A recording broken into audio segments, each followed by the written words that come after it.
Okay, what's going on, LBHT crew? Did I have a frog in my throat? Yep. That sound weird? It did. Did that sound like a different person? Let's try that again. Okay, what's going on, LBHT crew? How's that? Is that better? A little bit. No, you just sound different every time now. I think you ruined it forever.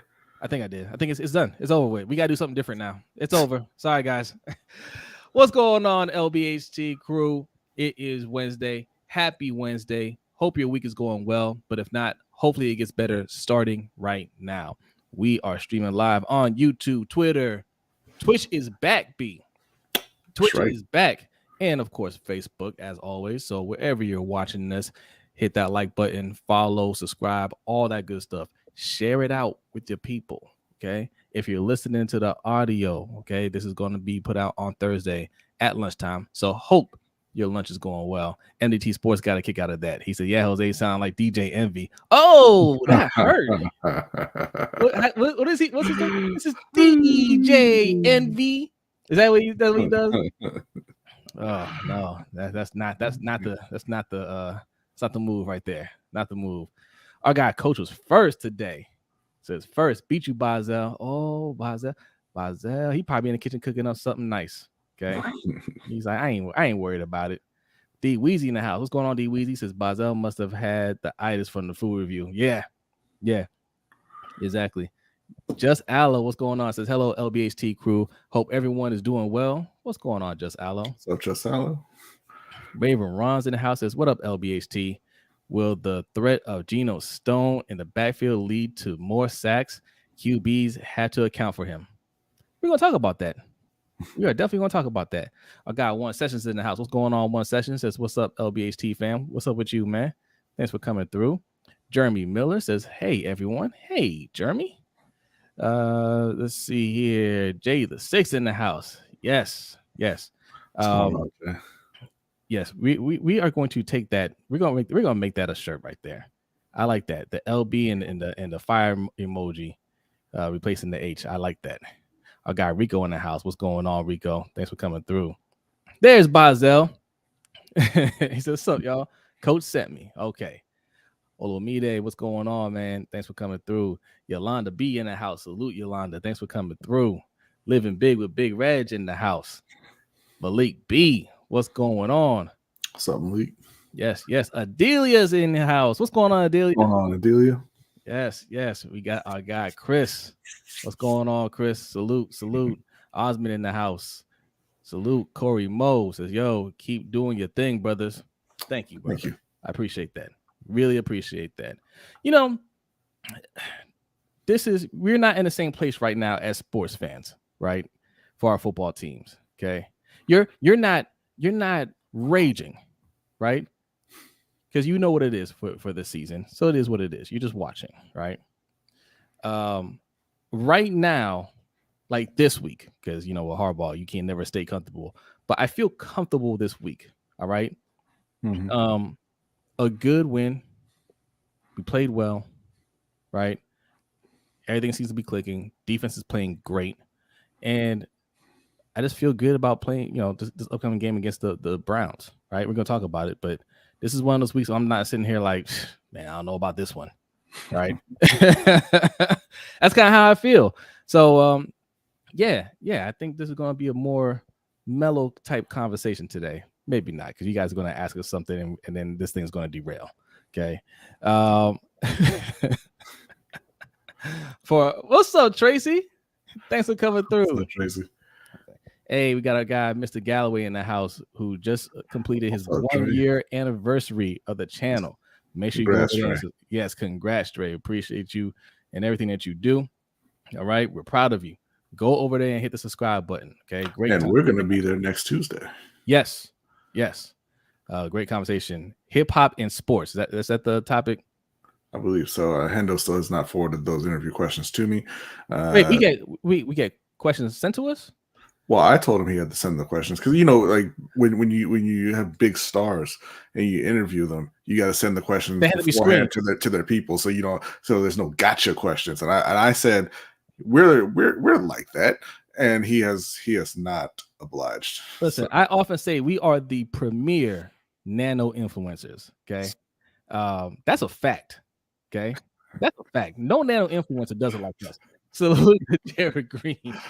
Thanks for the donation out the gate. Just showing love. Thank you so much, man. Appreciate it. Man. And if you want to be awesome like Jared, okay, here's how you do it. This is how we do our super chat. All right, $ LBHTShow. That is the Cash App. Also, the pin link that you see in the chat box will take you to our Stream Elements page. Both ways, leave your donation, leave your comment, and Microphone Man will raise his fist in salute to your donation. All right. Yes. Let's go. Yes. Look. JP, what's going on, JP? I want to make sure I get all the shout outs here. It says, fellas, great work this season as always. Thank you. Really appreciate that. Appreciate that. Look, we got NFL, of course, to discuss. We got a little NBA to discuss. We're gonna spend some time on our teams this week. Okay. UFC, I'm not happy in the space that they're in right now. There's some stuff I could discuss with that, but we'll leave that for another time. All right. Let's discuss this donation that came through from Coach. Nice. Appreciate that. It says, thank you, Coach. For the big stars. Hey, thank you. Thank you. Appreciate that. That reminds me, it's time to reset everybody's points. Yes. Are we going to announce the winners for last month? We're going to have the spin later on. Danity actually won the points for this month, so congratulations to Danity. Let me go ahead and hit that reset. And if you're in the chat right now, I'm going to go ahead and just add some points to you. So I got a funny story for about Danity at the meet and greet. Okay, Danity was there at the meet and greet. Really appreciate you coming through, Danny. I was very excited to see her. Right, because Danity don't like showing her face nowhere.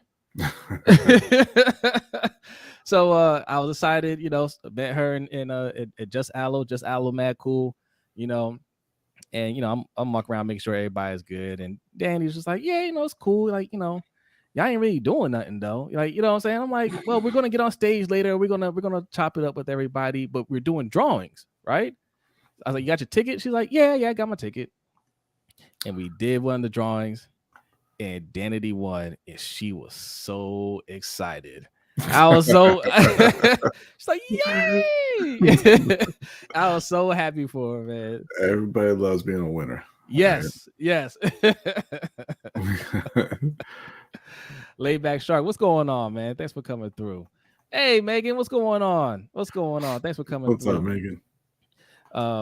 Only the coolest Seahawks fan there is out there. Okay. I like, man, Seahawks fans in general are cool. Yeah, they're some cool people. I know, it was a huge win for us, but that wasn't one of the games that I wanted to talk trash about. Like I like that team. I like Gino, and shout out to Bazel for the 22 donation. Salute. Says let me bring this back up here. Thank you. Says stay on Hendo's head about them questions received. That's right. Yes. That's right. Yes, definitely. And thank you for the donations. Really appreciate it. All right, we're going to get this show started.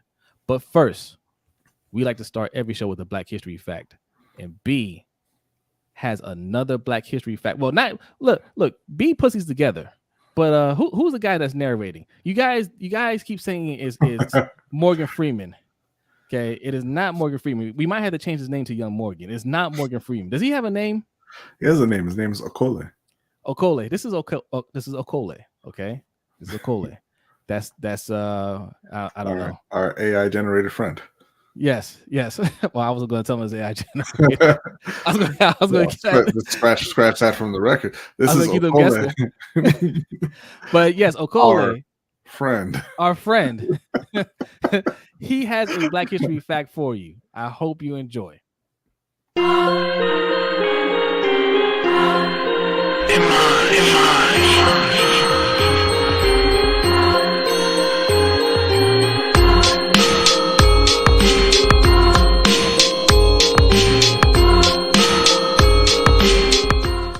Welcome to LBHT's Black History Fact. John H. Johnson was born in Arkansas in 1918, but as part of the Great Migration, he and his family moved to Chicago in his teens.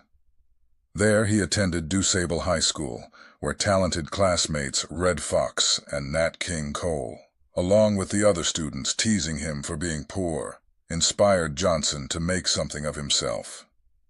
Shortly after high school, Johnson began working at the black-owned Supreme Life Insurance, where he got the idea for a black-focused periodical in the vein of Reader's Digest. In 1942, the first issue of the Negro Digest was published. Johnson collected and republished articles from mainstream media in one easy-to-read magazine and achieved a moderate amount of success.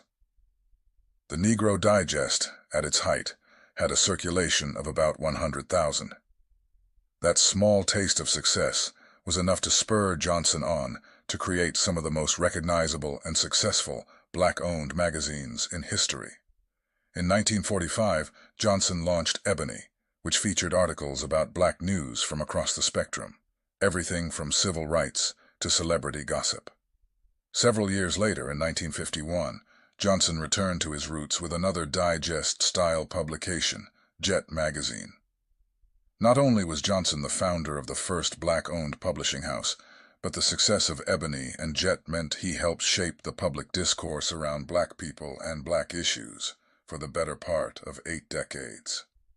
For his efforts, Johnson has won multiple awards, including the 1966 Spingarn Medal and the Presidential Medal of Honor in 1996.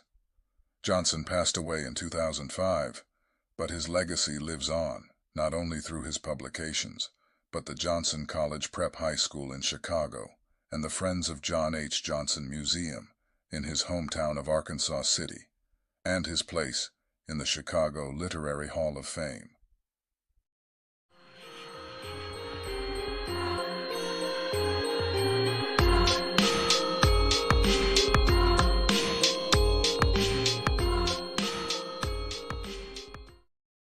All right. That was a Black History fact. Let me tell you something, man. The Negro Digest is a hell of a name. It really is. It really is. People were very comfortable throwing that word around.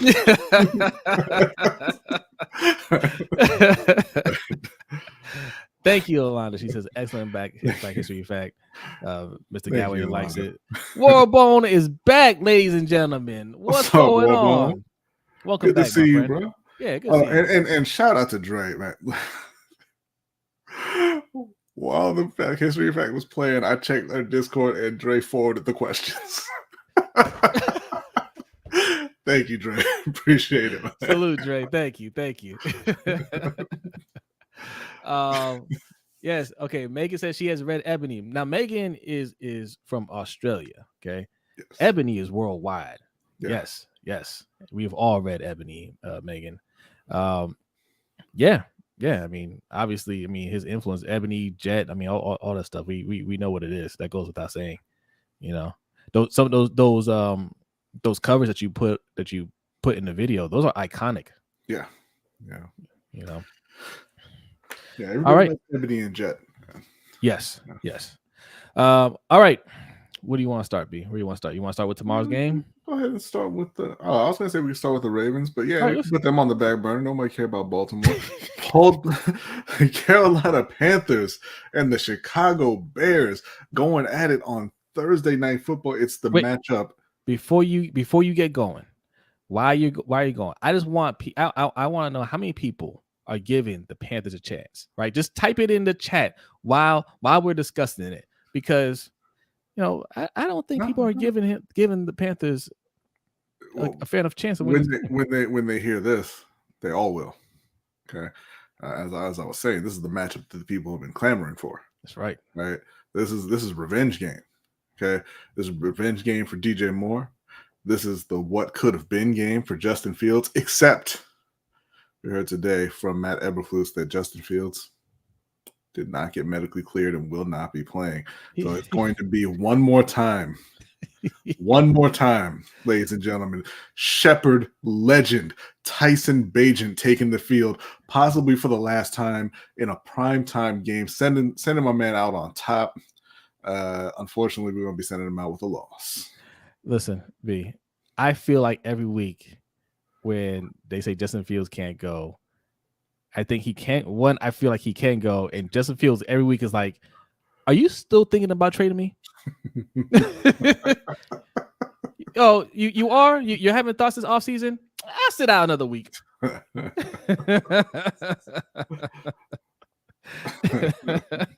what it feels like. He's like, I mean, listen, and I get it, right? If I'm not in your plans, then I'm sitting out till I'm 100%. Yeah. I want to be 100% for the next team. This is exactly what Marcus Mariota did last year, right? And that played out on Netflix show Quarterback, right?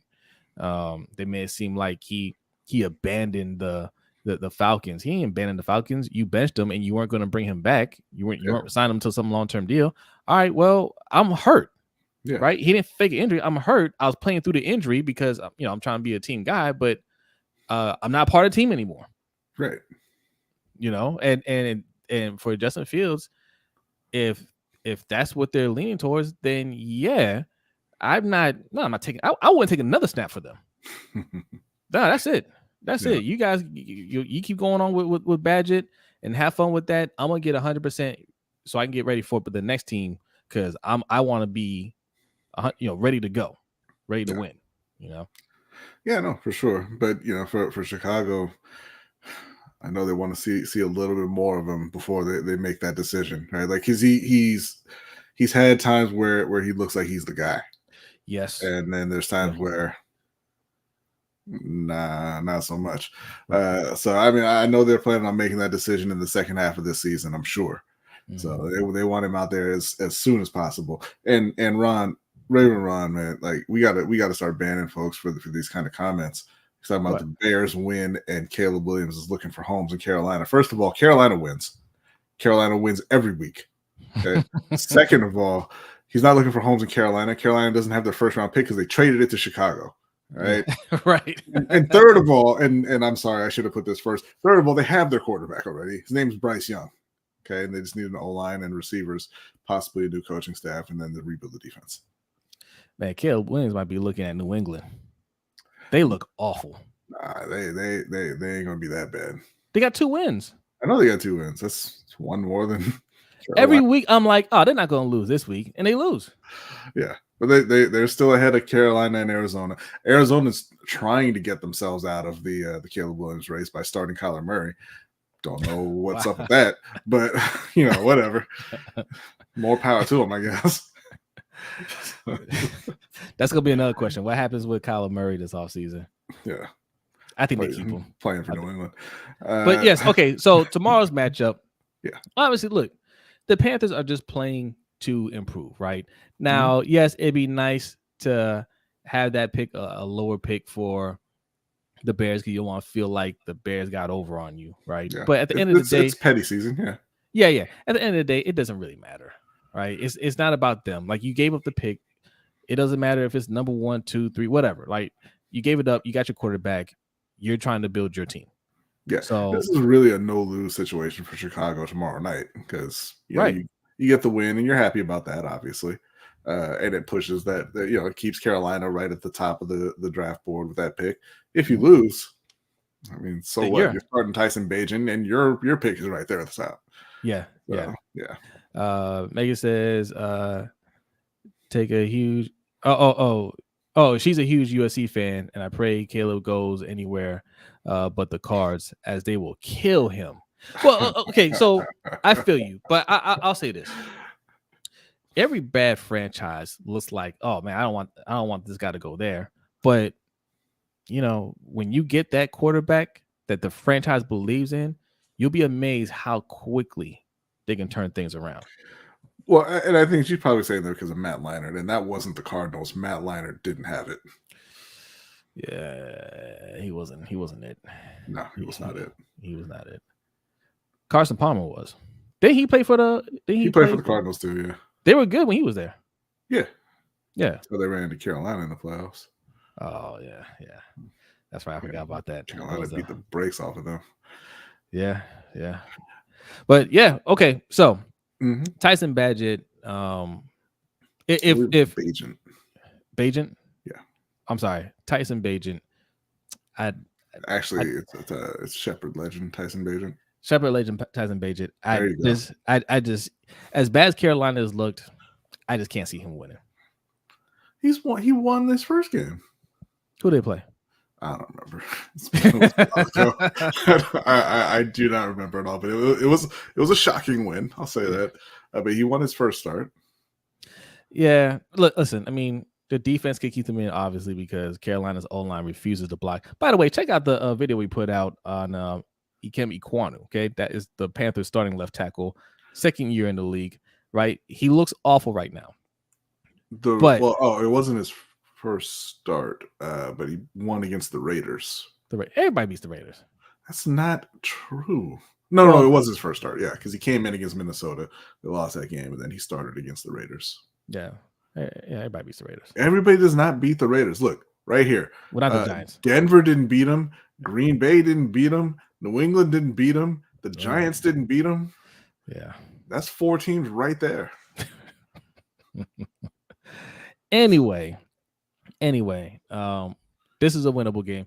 The Panthers, yes, the record looks bad, but they've been competitive.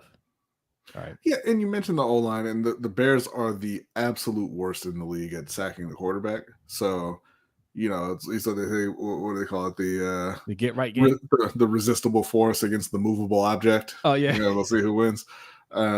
I think that the O-line is going to hold up this week. I think Bryce is going to have time. I think you're going to see Bryce put up possibly his best game of the season.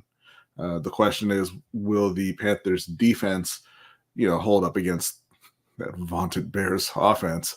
But look, I mean, they do have some talent on that offense.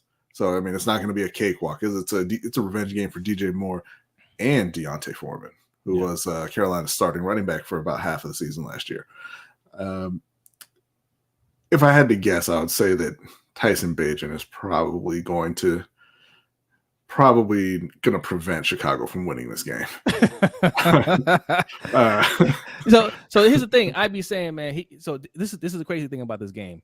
No matter who wins, Chicago is proving their draft position because they own both picks. Yeah, they have Carolina's pick and their own pick, so they beat Carolina. Carolina's tied at number 1 with Arizona. If they lose, then they're right up there as well. So, like I said, it's a no-lose situation for Chicago, really, on Thursday night. Yeah, they can just go out there and play. It's no lose for the Panthers either. It's a big-time lose for the Panthers because we don't want Chicago to get those. They can't end up with 1-2 and have everybody running around talking about you got fleeced because you picked the wrong quarterback anyway. Like it'll be a terrible offseason. But here's why it doesn't matter, right? Because right now, Chicago has obviously had their ups as an organization, but right now they're down. And I think that front office is a bad front office. And when you have bad front offices, they can have 1, 2, 3, 4, and 5, and they'll still mess it up. I mean, I know what you're saying, and we refer to that as like the kind of the Cleveland Brown rule. Mm-hmm. Like, give them as many picks as you want, doesn't matter. But Cleveland never hit on quarterback. Yeah, and I think Chicago's going to if they take one. I mean, I think Justin Fields has the talent.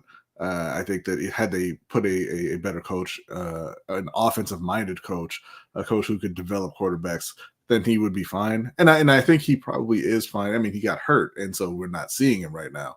I think had he played this whole season, we would be saying, no, they should go ahead and just stick with Justin Fields.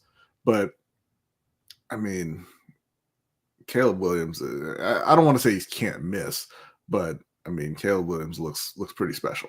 I want to take you back to 2018 when there were 5 quarterbacks that we were looking at and saying, at least 4 of them, you'll be fine. Well, I mean, like, I was not a fan of Baker Mayfield.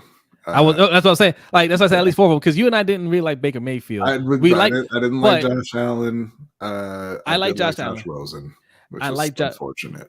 Yes, we like. So I liked all the other quarterbacks except for Baker Mayfield, including Josh Rosen. Josh Rosen was terrible, but he fooled me, right? But who was the 5th one? Lamar. No, it was Lamar, Allen, Rosen, Darnold. Darnold went number 2. Yuck.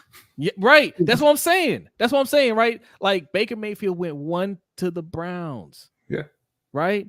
They got the number one guy. They finally got their franchise quarterback.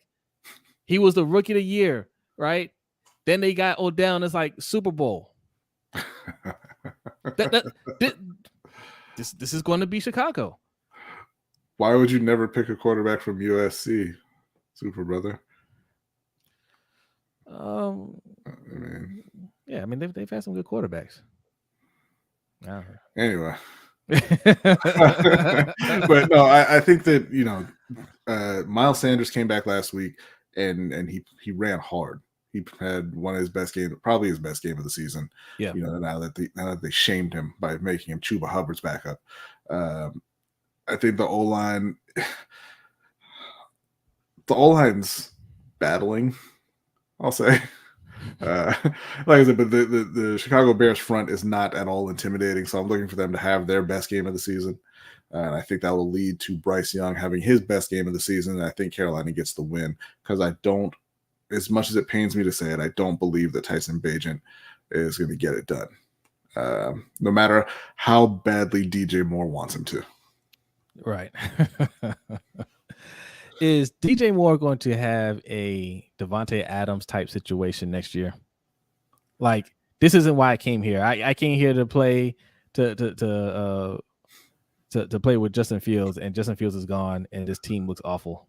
I don't think so. I mean, because it wasn't his choice to go there, and it's either going to be Justin Fields or it's going to be Caleb Williams or May or Penix. What to get? I can see him getting Bo Nix. He's not getting Bo Nix. He's not going that high. That's what PFF has him projected to go. Like, nobody listens to them. No one comes to the draft. Some clowns over there. But it's going to be Caleb or May or Penix or Shedeur. I could see Shedeur getting talked up. I don't think he'll go that high. That's rude, Coach. I agree. Bo sucks. That's very rude. He's 27 years old. He's not 27 years old. He sucked at Auburn. He's been good. How old is he? Like 26? He's not. Listen, you say that, but that's how old Michael Penix is. That's how. Nobody care about that. Also, I want to add that's how old Brandon Whedon was when the Browns drafted him. He was 28. All right, don't try and cover for him on that one. He was an old man. But yeah, Michael Penix is old. Nobody say that about him. He can play. So can Bo. See, lies. Coach says Penix is not that old. Penix is that. He's 25. And how old is Bo Nix? It doesn't even say, bro. That is alarming. I gotta check somewhere else because this is not telling me. It's rude to ask an elderly person their age. Oh my god. He's 28. Is he really 28, Chris? No, Chris is never serious. Bo Nix age. Bo Nix is 23. 23? Yes. Oh, okay. Coach says Penix is 23, not 25. Oh, yeah, he's 23. Yeah. I don't know what I thought. I thought that he was. Well, no, you know what it was. I saw that he's been in college forever. He just started young. Okay, Marcus says about 23. Thank you, Marcus. Thank you. Goodness. Mikey says Nix is going to be 37. 37. Look, he was bad at Auburn. He's been good at Oregon. Where that lands you in the draft, I don't know. I would just say, thankfully, Carolina drafted a quarterback, so I'm not going to have to find out. I wouldn't draft Bo Nix, but I think it's that's just I saw him early and I hated him early, and it's not changing my mind him playing at Oregon. Yeah. What's up, Agent E? He says, "What the hell, Penix? What the hell, Penix? Some will argue is the best quarterback out. Yeah, class. Penix is really, really good. Really good. Yeah. What's up, Mo Scholar? Thanks for coming through. He says you're late. Hey, you're here, so you're right on time, my friend. Is Carolina going to win? Damn right. Absolutely. Be careful with the Ojo's on 47 in 3 weeks, and you won't, man. So 47 is young. It has to be young because I'm 43. Okay. You're still a pup.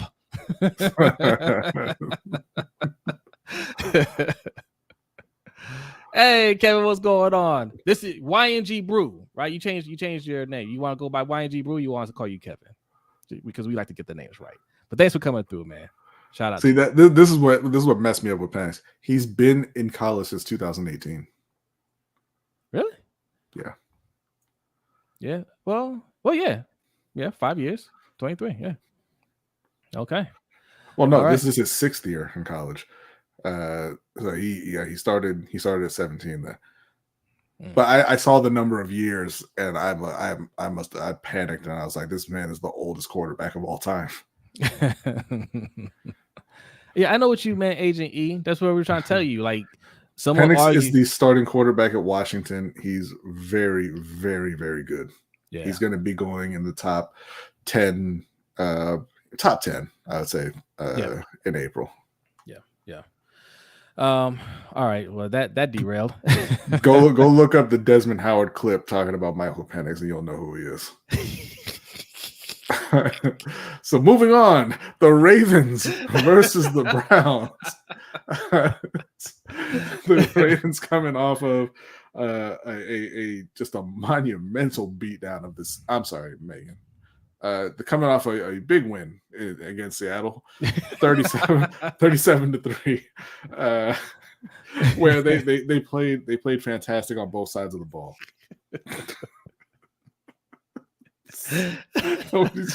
Now I wish I had that clipped. That was a classic moment in sports broadcasting.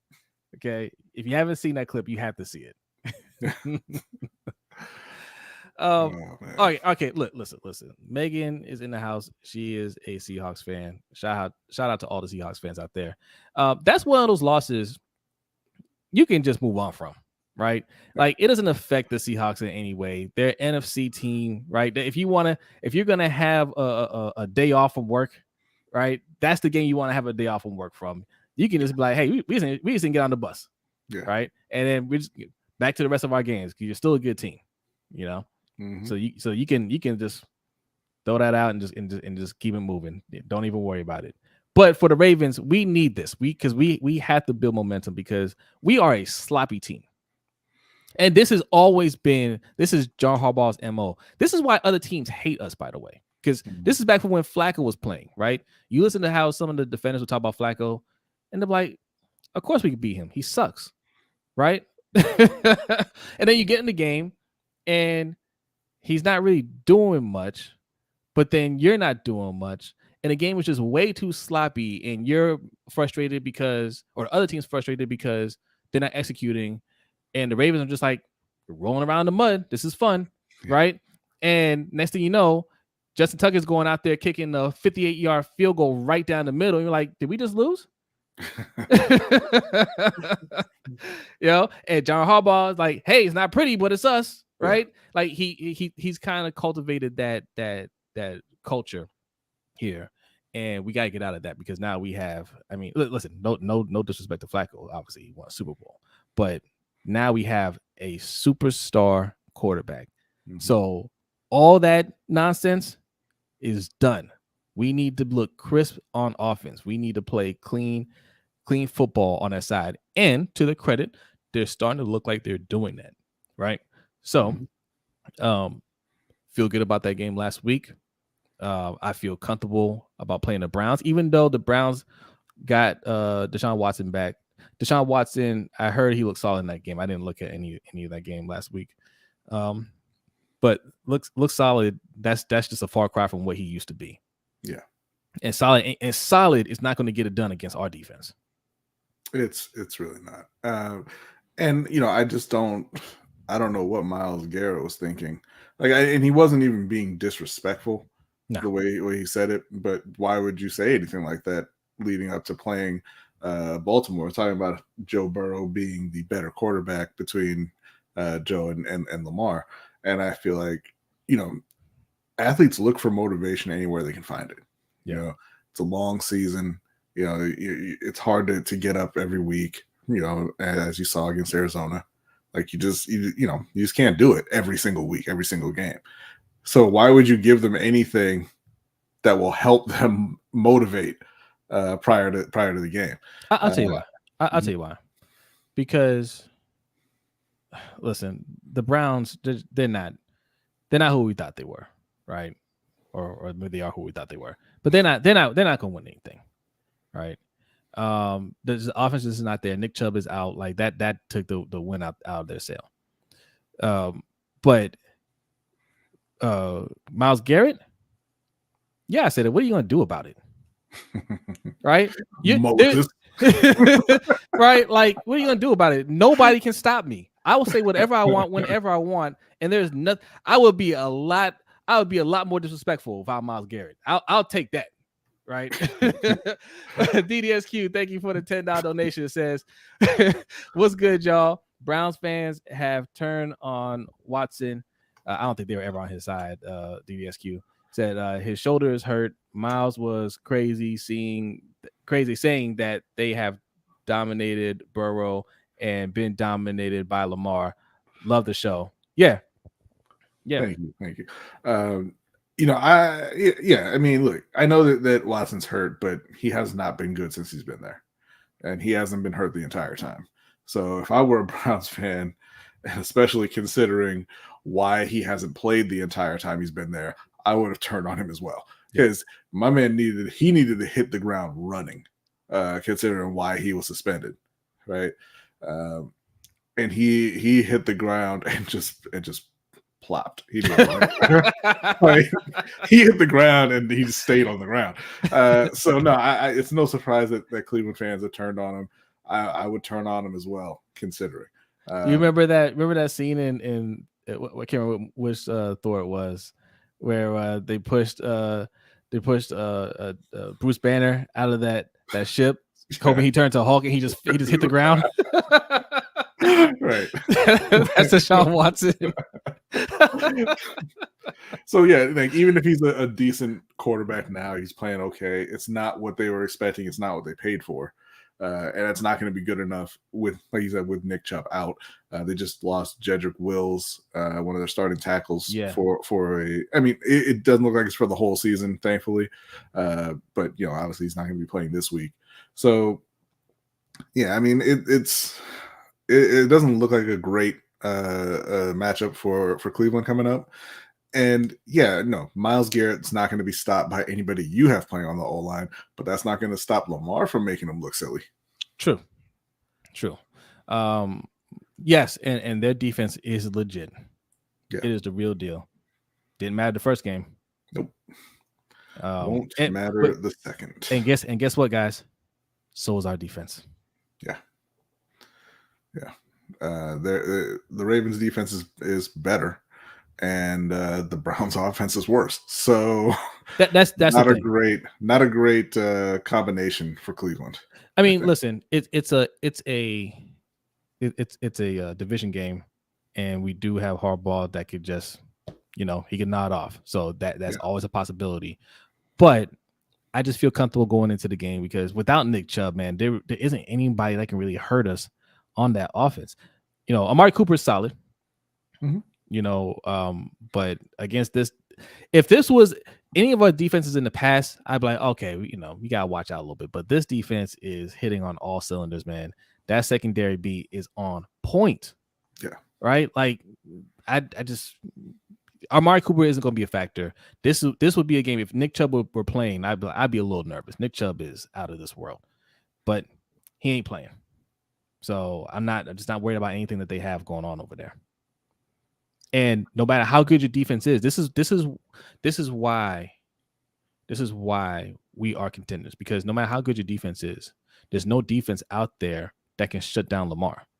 Lamar can have a bad game, but the defense can't shut him down. There's no scheme out there that you can be like, we got him contained. We're gonna make sure he has a bad game. He can. It only takes a couple of plays for it to turn everything around. Yeah, which is why I would say that there's one player in the league better than Lamar, and that's Pat Mahomes. And that's it. And the problem in Baltimore is just they hadn't been supporting him the way they should have been. And that's changed to an extent this season. They still need to work on the O-line, but they've got some talent around him now. Obviously we saw Keaton Mitchell break out last week. That's going to be, I think, with the neither one of us think Cleveland really has too much of a shot of winning this game. So the main thing to watch is going to be how does Keaton Mitchell follow up the 138-yard performance he had last week, and can he keep it going against, like you said, a very, very good defense in Cleveland. So you want to see that. You want to see if Odell can keep it going. If he's, we all kind of observed that he was pressing a bit, and Lamar was trying to force it to him, trying to get him a touchdown, when they'd be in the red zone. Now, he finally scored last week on his birthday. Happy birthday, Odell. Happy birthday. So we're going to see if he, loosens up and starts playing. I mean, I don't think he's been playing bad, but you want to see if he starts producing a bit more now that he's got that out of the way. You want to see if Bateman can continue to, take the tiniest of baby steps in improving every week. But hey, it's better than going the other direction, right? And then see if we can get Zay Flowers back involved in the game this week. He only had, I believe, one catch against Seattle. But yeah, it's just going to be watching the individuals and how they continue to progress, because I really don't think Cleveland has much for Baltimore this week. Now, how we played last week, I loved it. I didn't love the stats for Lamar because I want Lamar to win MVP. But at this point, I don't think he's going to win it, right? He's not going to have that many passing touchdowns unless he just really goes off these next few weeks, right? But he's playing excellent football, right? And that's fine. When you're trying to win a Super Bowl, you can't be caught up in all that. That looks great. He already has an MVP on his resume. Go get the Super Bowl MVP, right? The game that we had last week, I'm fine if we keep winning like that. Yes, I like to see more passing, but he passed the ball well, right? It was a perfect balance of, we want to run the ball, but if you try to stack the box, I will eat you alive, right? So you can't, you have to spread out, and when you spread out, we're going to run. They're starting to understand how to use how to use that quarterback, how to use Lamar. They don't quite get it yet. It's just hilarious to me, because I just keep sitting here thinking, like, Todd Monken knows how to run an offense. We've seen, he's done it before. He's had top passing offenses in the league, and I just keep picturing, he knows what he should be doing with Lamar, and he just has to, like Bateman with the baby steps, he's got to just slowly every week chip away at John Harbaugh and convince him that it is okay to move the ball and score points, and it is fun to win games by more than a field goal from 65. Right. Yeah. And salute to Danny. Danny, I told a story about you at the Roundup meet and greet. It was a good story, right? How happy you were when you won your prize. I was happy for you. And speaking of, you did win the loyalty points for October. That's right. Hit us up and let us know what you would like as your gift. Yeah. All right. Yes, and she's right. 95 in the chat. Smash the like button and subscribe to continue the Ravens win streak. There you go. Okay. Listen, and while these 95 people in here, to let you guys know, first of all, subscribe. We're trying to get to 2,000 subscribers by the end of the year. We want to hit 100 patrons by the end of the year, or close to it. Okay? And you don't want to be on the wrong side of history. Yeah, that's right. Come January 1st, January 2nd, you don't want to be like, yeah, I was there when you weren't. We know. Yes, you won, Danity. Yeah. You won. I tried so hard to get one sessions to pass you in those last couple of days, and he just wouldn't do it. But congratulations, Danity. Congrats. Yes, Danity won.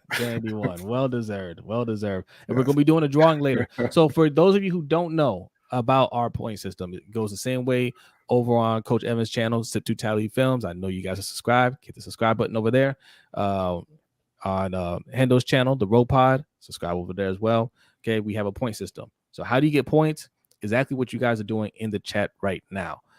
Just being here will get you points. Participating in the chat, donating will get you a lot of points. Submitting questions. We're going to do a submitted questions segment here in a minute. If we read it on air, you get points. If you get our trivia questions right at the end of the show, you get points, right? You sign up to our newsletter on LBHTShow.com. You sign up to that, That's 1,000 points. 1,000 points is all you need to enter our drawing. We give away 2 prizes at the end of the month. One for the person with the most points. Last month it was Danity. And then we're going to do a drawing later for last month for everybody that qualified. Everybody that had 1,000 points or more is going to be entered in this drawing for a $25 Amazon gift card. Okay. These are real prizes out here. Okay. Usually for the person that gets the most points, we kind of let them pick their gift within reason. Right. Yeah. So, like, you know, Ferris won. He got a couple of books and a giant scarf. Hendo won, I believe, the month before that. He got God of War Ragnarok on the PS5. So, you know, it's we kind of want to have it be something that you want. Yeah. Rather than us just saying, hey, here, you know, here's this thing that we picked out. Hope you like it. Right. Right. So yes, just stay active, participate, and this is our way of saying thank you guys for all support that you've given us. Okay. Okay. So yeah, we're both picking the Ravens. That's, I mean, what we're looking at. Oh, no. I was saying next up, we can probably go to the submitted questions. Oh, okay. We have several this evening. Let's see who is up first. I'm not going to read that, Suge. I'm not going to read that. Why not? And I'm telling your wife. She's probably watching. All right. Submitted question number 1 from Jeremy. With the success of Josh Dobbs, who do you think is the best journeyman QB of all time? You know what's crazy about the question? You showed it to me earlier, and I was like, that's a good question. Yep. And I hadn't thought about it since. Good job. That was the only reason I showed it to you. The only reason I showed it to you was so that you would think of an answer for right now in this moment. But I have an answer. It's okay. Vinny Testaverde. Vinny Testaverde has Hall of Fame numbers. He has Hall of Fame numbers. He's on a bunch of like top 10 lists, all-time lists. Yeah. Right? He ain't no damn Hall of Famer. My man got up off his couch at like 42 and came in for the Panthers and threw a touchdown. So I don't know what you're talking about. Of course, you're just gonna say Charlie Batch. Of course, I love Charlie Batch, man. Charlie Batch is great. But the answer is very clear. The answer is Brad Johnson, Super Bowl winner with the Tampa Bay Buccaneers. Wow, who was never really much more, more than a journeyman type quarterback. So was Jeff Hostetler. He won a Super Bowl. Jeff Hostetler wasn't the starter on that team, though. Did he come in during the game? Yeah, because Phil Simms got hurt during the playoffs. It was a Nick Foles situation. Jeff Hostetler played the playoff run, and he won the Super Bowl. Foles. But Brad Johnson was a starter in Washington. He was a starter in Minnesota. He was a starter in Tampa, and he took Tampa Bay to a Super Bowl win. So I'm going with Brad Johnson. Listen, Nick Foles is a Super Bowl MVP. Did he win MVP? I believe he did. Super Bowl MVP and Pro Bowl MVP. Remember he won the Pro Bowl MVP? Yeah. He has had, but he doesn't qualify because he hasn't been on enough teams. He's been on several teams, but he's more of the most ideal career because he doesn't play a whole lot, he doesn't take a whole lot of hits, but he's got all the accolades. Right? Think about that. If I were to play in the NFL, I would want to be Nick Foles. Yeah, because I am not only do I have a ring, I won that thing. Okay, I'm the Super Bowl MVP. Okay, I've been to special and everything. I've been to a Pro Bowl. I've made millions of dollars, and I can still get up and go to Target, and nobody will bother me. Yeah, that's what I'm saying. That's the most ideal career kind of thing to me, right? Whereas Brad Johnson was a starter for the majority of his career. He started, like I said, he started a couple years in Minnesota early on in his career. Then he went to Washington, and he was a starter there for a couple of years. He went to Tampa. He was a starter there for a few years and won the Super Bowl there. Then he went back to Minnesota and was the starter there for a couple more years. He started 125 games. I'm still gonna go with Vinny Testaverde. He's been on every team. He's on every all-time list, and he's not even close to being. But anytime somebody asks him, "You play football?" Man, go check the all-time list. I'm there. You'll see my name. I'm seeing a lot of Ryan Fitzpatrick, and I understand because the media tricks you. The media loves Ryan Fitzpatrick, and look, we all love Ryan Fitzpatrick. He's a fun guy. Guy. Did you know he went to Harvard? Did he? Wow. Did you let you know every time? Did you know that he has a beard and really enjoys showing his chest hair? The thing about Ryan Fitzpatrick is he can't be the best. He never even made the playoffs with the 38 NFL teams he played for. Xavier Smith says Kurt Warner. I don't Kurt think Warner's not a journeyman. I mean, if you're just saying he played for several teams, then okay, he's a journeyman. But I mean, I think we're talking about skill level. Kurt Warner's a Hall of Famer and an MVP. You know who's sitting there saying, "What about me right now?" You know who is Josh Johnson. Oh, I forgot about Josh Johnson. Yeah. This is not an easy question. I was going to say Jeff Garcia. Jeff was good. I don't think Jeff was good long enough. And no, Jeff he wasn't. In his mind, he was the best. Shady, Jeff was shady. Yeah. Jeff was always coming for your job. Yeah. Hey, I just want to be a team guy. I want to help the young quarterback, but really, I'm better. Help him find a seat on the bench. But yeah, so I'm sticking with Brad simply off the strength that he was a starter for multiple teams. He was a starter for the majority of his career, and he won the Super Bowl as a starting quarterback, unlike Nick Foles. Excellent question. Yes, excellent question. I'm sticking with Vinny Testaverde though. I love Vinny. Vinny's great. I could not believe he also played for the Ravens. Like, thank God for Pro Football Reference, because I would not have believed any single one of you who told me that Vinny Testaverde was that highly ranked in career yards and all that. Yeah. I think that y'all are like, Warren's not a journeyman. Yeah, I was saying they're getting confused on the definition of journeyman. Maybe we should have gone over that, because people are seeing it different. Not confused, but people are seeing it different ways. Because journeyman, I think people are saying, yeah, he played on multiple teams, but that's kind of the norm. We're thinking journeyman more like guys who aren't that good. Right. Carson Wentz. Oh man! Carson Wentz has a chance to get in that conversation. He's about to be the starter for the Rams. Oh man! If he can parlay that into continuing his career.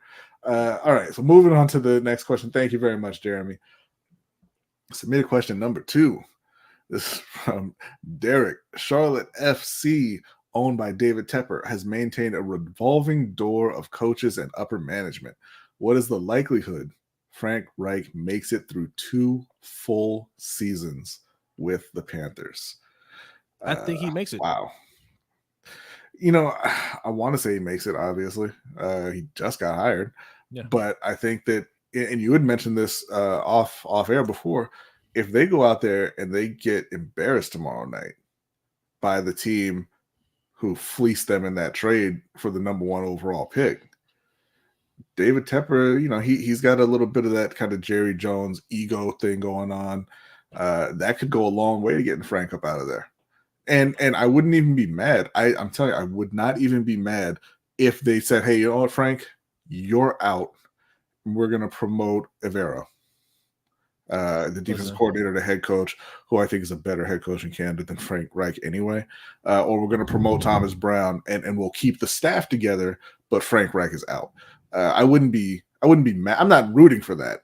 I'm not rooting legend call him Frank Roach. Wow, that's not nice. I'm not rooting for that, but I wouldn't be mad at that if that's the way that it went, because I think they did put together a great staff. So if they go out there and they lose to Chicago by 20, right, and you're 1-8 after you drafted a quarterback number 1 overall, you were a 7-win team last season. He might pull the trigger on it. I'm not saying on Friday, but I mean he might fire him after the season. And in that scenario, I would say, hey, if you fire him and you promote Ejiro Rivera, cool. Look, Xavier Smith said there's 0% chance he makes it. It's not 0% chance. I'm gonna tell you why. Thanks a lot, Xavier. the Panthers are still paying for Young Hove, aka Matt Rule. Okay, if you don't get that, okay, Matt Rule, Matt Rule once compared himself to Jay-Z. Okay, that man was bold. I'll give him that. I will say this. You know, it's a running joke on Twitter about, oh, would you rather take 50,000 or have dinner with Jay-Z? And then, you know, hustle culture is like, I'll take the dinner with Jay-Z. And like, but the real question is, you want that money or you want dinner with Matt Rule? Because Matt Rule sucks at his job and made all that money. Right. And he's still getting paid on that. Frank Wright, what did he sign for? A 4-year deal? I believe so. Listen, man. I know Tepper has all the money in the world, but wealthy people don't want to just throw away money like that. Yeah, it's a pride thing at that point. It's not even about the money. It's about the money in Las Vegas because you ain't got it. But for the rest of them, it's about it's a pride thing. You know, I imagine when Mark Davis fired Josh McDaniels, they were out somewhere eating, and he was like, "Look, I gotta let you go," and then he was just like, "Hey, I gotta go to the bathroom real quick." And then just ditched. Or he got up and went to the bathroom and told a waiter to go and fire McDaniels for him. Hey, is that the check? Hey, let me write this. You're fired. get that guy right there. Oh, man. All right. Next up. Was that the second one or was that the third one? We've got from Jay the Six. Could DJ Moore have a blood and guts game against us tomorrow? And if he does, do you think Tepper cleans house? A lot of let's fire everybody from the Panthers fans tonight. I need to ask Panthers fans this: do you guys not believe in Frank Wright? Do you think it? Do you want him gone? I don't think it's going as bad as the Matt Rule era. I just think, man, like, I mean, that O-line, that's just what's tanking everything. Yeah. But I think if you ride it out this year, you'll get that fixed. I think your O-line coach has to go. We said that in the Iquanu video that he's not a good fit. I'm not calling him a bad coach. Clearly, he's not a good fit because the whole O-line isn't playing well. I tell you, I'm gonna disagree because I think that it's been mostly the injuries and youth, and I think they got to give him more time with the actual O-line. Let me read this from Anonymous. Shout out to Anonymous. He says, nothing there. Just a 420 donation. Thank you. Appreciate it. Oh, thank you. It's all one right. of my favorites. Yeah. If you had something, it's coming up a few times on my end. Okay, I see. All right. If you have a question or a comment or whatever, just put it in the chat. Just say, hey, that's me. Here's my question. All right. Next up? No, that's not it. We got a couple more. Next up. Wait, did we answer the question? Well, I mean, you had started to answer it, but then you said no, I don't. O-line coach. So no, it's not going to be a blood and guts game, and no, I don't think he's getting fired. Okay, Megan, salute, thank you. Says, thanks for having me. A pleasure as always, and thank you for the love and respect. Heading out, and we'll catch up with you all soon. Thank you, Megan. Thank you, Megan. Megan is a moderator, one of the main moderators over in the Hawk's Nest. Shout out to a Hawk's Nest, man. Real good guy over there. They stream, man, he streams for like 8 hours, right? But another guy that can just break down tape, and he really knows his team inside and out. And if you looking for something to do later on, I'm sure he'll still be streaming. Go in there, say what's up. Megan will be in there. Just say, hey, hashtag LBHT crew. She's part of it, and she'll give you a shout out. All right. All right. Okay. Next up, we've got Just Aloe. Well, actually, you didn't answer the question. So I didn't answer it. Sorry, Just Aloe. It's the second time I did that to you. I don't think that DJ Moore is going to have that kind of game because blood and guts, obviously referring to the Steve Smith going back and tearing up the Panthers as a Baltimore Raven. I don't think he'll have that game just because of Tyson Bagent and the dysfunctional nature of the Chicago Bears offense. If it did happen, and that's kind of where Derek was going as well with it, we talked about the last question. If it did happen and they went out there and embarrassed Carolina on national TV, after fleecing them in the trade for the number 1 overall pick. I absolutely think that he could, because I think he's a little a little prone to outbursts like that. I don't think it's going to happen. But again, if they go out there, they get beat by 20 or 30 and DJ Moore goes off and all this, you never know. I think for sure Frank Reich could be gone. I would not want to see the rest of the coaching staff be gone, but it could happen. Yeah. Next up, finally, from Just Allo. Since Steve Bisciotti hates firing people, no matter how incompetent, who do you think will want to leave the organization first, John Harbaugh or Eric DeCosta? I would say EDC. I would think EDC, because look, man,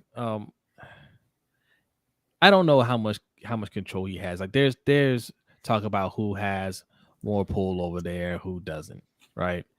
I know EDC was highly regarded across the league. A lot of teams were trying to get him while Ozzie was still the GM, right? And he stayed. He stayed until Ozzie finally retired, and he's taken over the team. There were rumblings early on that even before he got that job, that him and Harbaugh weren't they didn't have the best of relationships, and there's speculation that he was going to move on from Harbaugh once he took over that job.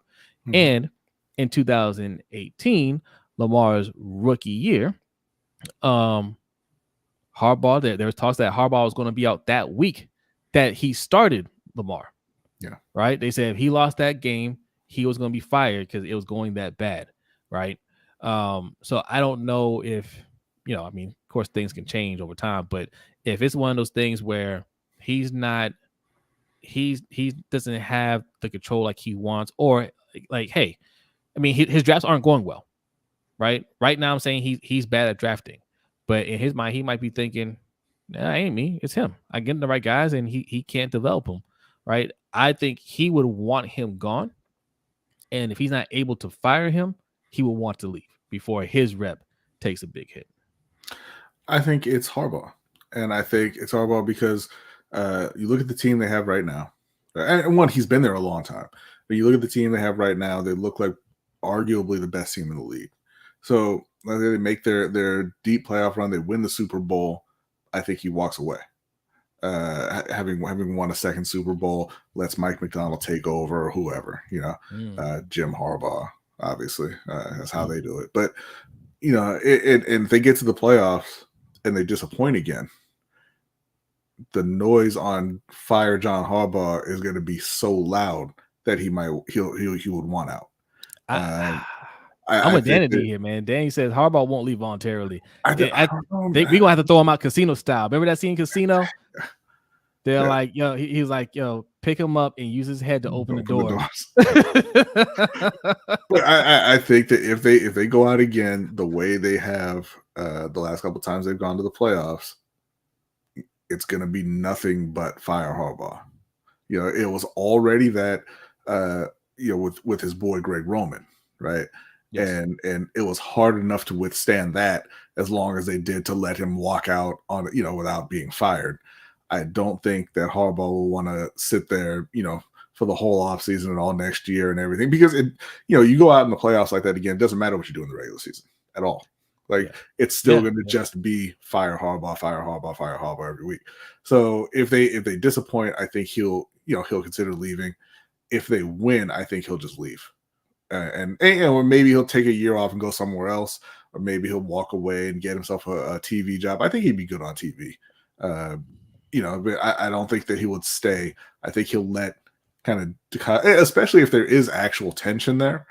I think he'll just walk away, say, hey, I got my second Super Bowl. It's your team now, Eric. You go ahead and do what you want to do. I could see it where they say he steps down, but they say it's time for you to go. Yeah, we don't want to fire you. Right. Like, you already know we don't want to fire you. Right. Like we don't like firing people, but you need to leave. All right. Yeah. All right. Last submitted question for the evening from our guy, Big B. At this point in the season, what do you think the biggest draft needs are for the Panthers and the Ravens? You first. O-line. I mean, Jesus. It's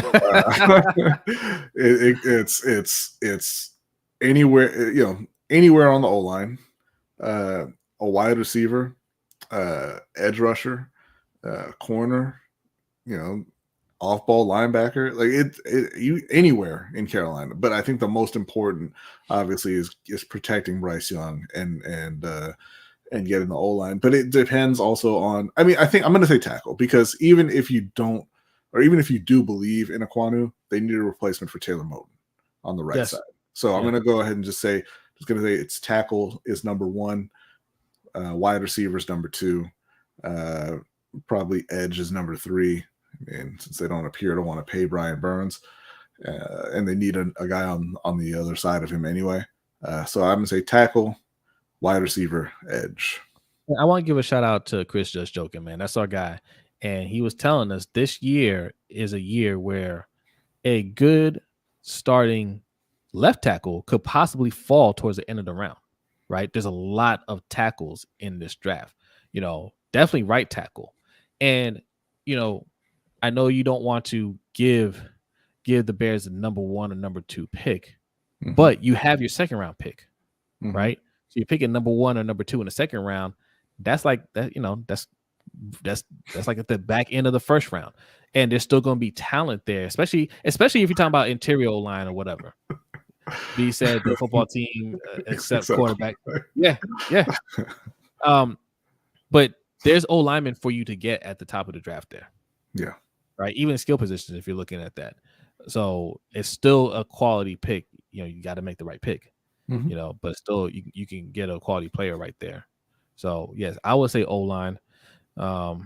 Take your pick, I guess, with position. Yeah. Right tackle, right tackle. Definitely. Ekwonu, you want to do your due diligence and make sure he's, not it before you move on from him. Yeah. But you need to get another tackle in the meantime. Yeah, regardless. And for the Ravens, ironically, it is the same. It is the O-line. They're decent at wide receiver right now. We expect Zay to get better. Hopefully, Rashad keeps coming along.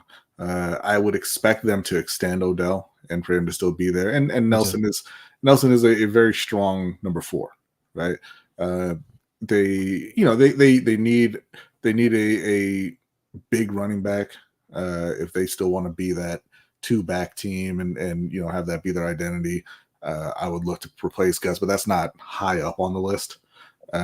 Obviously they have their tight end, and you look on the defense, they're great along the D line. Even if they lost Matabike, they still have talent there. I mean, obviously you'd have to replace him, but again, not a high priority. Edges, I mean, look, they just don't care about it. It's not the way they want to build the team. Tyus Bowser is going to come back someday, I imagine. David Ojabo is going to come back someday, I imagine. I don't know about that either. Always playing well. Yes. And they can always go the veteran route. They've got 18 million linebackers. They just keep on drafting them. Yeah. Obviously, they've got Marlon.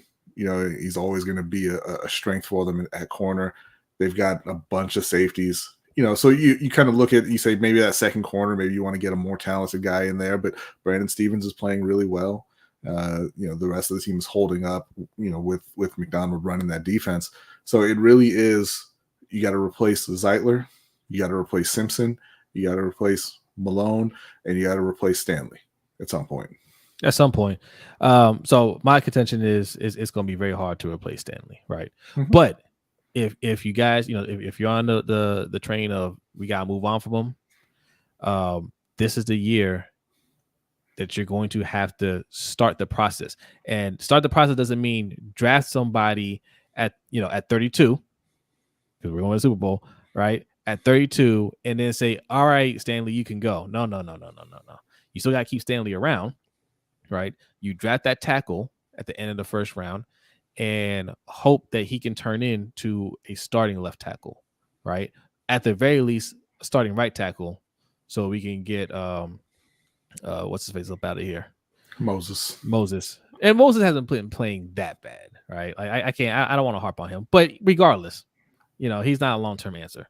Yes, Zeitler, gotta replace Zeitler, and we gotta get a left guard. So O-line, I mean, tackle or tackles, guards, right? We need all of that stuff. So start the process now while the O-line isn't in shambles. We don't want to wait until we have absolutely nothing there and we're scrambling to get players there. Use your first round pick on an O-lineman. I don't care if it's tackle or guard, but use a pick right there so we can start strengthening that position. Yeah. All right, and that is it for submitted questions for the week. All right. Thank you very much to everybody who sent a question in. I'll make sure those points get distributed. But yeah, it's time to move on. Up next, we've got the NBA in-season tournament. Let's go. Hit that like button and don't forget to subscribe. I know some of you guys aren't NBA fans. If you're heading out, head out for a few minutes and then come back because we still got trivia. You guys get another chance to get some points. But make sure you're hitting that subscribe button before you head out. Okay, if you're enjoying the content. Also, we want to remind people, patreon.com/LBHTShow. If you have as little as $5 a month, that'll go a long way towards supporting this channel. And if you are a patron already, thank you. You guys already know the benefits that we give you. It's a lot. And one of those benefits is the overtime show. You guys love the overtime show. We love the overtime show. What we discussing on tonight's episode of the overtime show? Oh, the beef between I Am Athlete and the Pivot. Well, you cannot convince me that Channing Crowder is a real person. Danny says you went back to listen to what you said about me. No face, no case. There you go. There you go. All right. So for those of you who don't know, the NBA in-season tournament, the inaugural in-season tournament has begun. This is kind of a soccer style addition to the NBA season. They're playing for a trophy. They're playing for some extra money for the players and the coaching staffs, and just want to try and grab fan interest a little earlier in the season, at least the casual fans, right? Because obviously hardcore fans are going to be there from day one, but I know at least for us, we kind of wait until after football season, right around the trade deadline, to really, really get into basketball, just because football's going on still. This, I think, adds a nice secondary prize, right? Because everybody can't compete for the actual championship, the NBA championship. Everybody's not there, and if the players and the coaches take this seriously and they play hard, which I mean they should, because these games all count as regular season games. Yes. You can build up the prestige of that in-season tournament and have that really matter to fans as well, like they do in soccer when they have in-season cup tournaments. So I'm thrilled that they added it. I think it's fantastic. If you don't know how it works, the entire league is in. They are all separated into groups of 5. Yeah. And you play one game against everybody in your group, and then whoever has the best record in your group moves on to the knockout stage. And then there's 2 wild cards, 2 teams who come in second in their group get to move on as well. And then it's a single elimination tournament leading up to the championship game, or championship weekend, I guess, because it starts December 7th. The championship game is on December 9th, and they're played in Vegas. And they're nationally televised and all that. They get the trophy, they get extra money, and then hopefully it's a big deal. And I like that they changed up the courts for because if you're just flicking through the games, it's an identifier, right? So like, oh, this is one of the tournament games, right? And that's another thing that they do that I like, is that they have designated tourney nights, essentially, where all the games are part of the tournament. Yeah. And like you said, you have the courts changed up. Now look, some of those courts are real nice. Some of those courts are hideous, but it's okay. Because we don't want to discourage that. I mean, we don't want everybody looking the same all the time, and be bold. Go, you messed it up. They are bright, Raven Rock. They are bright. Some of y'all messed up this time, but you got next year. You can come back again next year. Hey, don't let that discourage you. Well, in fact, the first ever tournament win. Brooklyn Nets. Let's go. Your gray ass court. Anyway, look, Well, that's not the point. Haters everywhere. No, that one theirs looks good. I like theirs. Yeah. I like theirs. Some of them may not. But you've got next year. Start thinking about that because your team ain't winning on that court either. But next year you come back. No, I'm excited for it too. Like, I hope it catches on. Well, I'm saying I hope, but the NBA is going to force this because the NBA this is. I think this is the start of the transition on just a whole league structure. They're trying to be more international. They're going to reflect soccer rules, right?